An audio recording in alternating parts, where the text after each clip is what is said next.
2 நாடுகளும் என்ன பண்ணுதுன்னா, தமிழர்களுடைய நிலப்பகுதியில் உட்காந்துக்கிட்டு இந்தியாவும் சரி ஸ்ரீலங்காவும் சரி தமிழனை ஒருத்தனுக்கு ஒருத்தன் மோதுறதுக்கான ஒரு ஒரு ஒரு கருத்தை உருவாக்கி விட்டு இருக்கிறார்கள். அந்த மாதிரியான ஒரு மோதலுக்கான ஒரு சூழலை திட்டமிட்டு கட்டமைச்சு வச்சிருக்கிறாங்க. அதே போல தமிழக மீனவர்களும் தன் குடும்பத்திற்காகத்தான் மீன் பிடிக்க கப்பலில் ஏறுறாங்க. ஈழத்து மீனவர்களும் தன் குடும்பத்திற்காகத்தான் மீன் பிடிக்க கப்பலில் ஏறுறாங்க.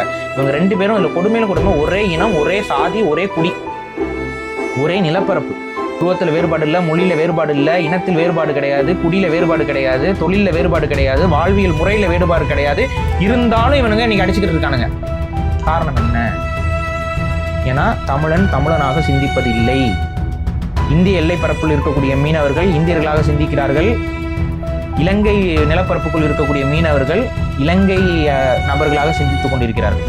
தமிழனா சிந்திக்கல. 2 பேருமே தமிழனாக சிந்தித்திருந்தால் இந்த பிரச்சனையை தமிழர்களே முடிவு காண முடியும். ஸோ அது என்னென்ன மாறணும், என்னென்ன செய்யணும் அப்படிங்கிறத நம்ம சொல்கிறோம். இது எங்களுடைய இயக்கத்துடைய செயல்பாடு.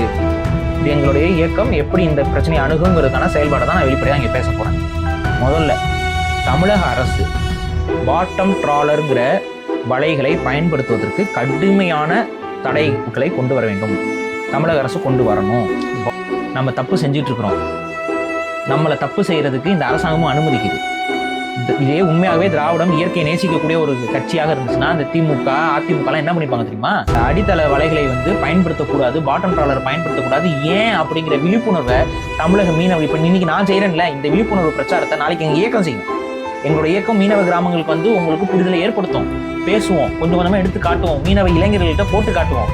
கடல் தாயை நம்ம இப்படி விட்டுறக்கூடாது, கடல் தாய் அழிவுக்கு நம்மளே காரணமாயிடக்கூடாது, கடல் தாயை பாதுகாக்க வேண்டிய கடமை நமக்கு தான் இருக்கு, மற்றவனுக்கு கிடையாது.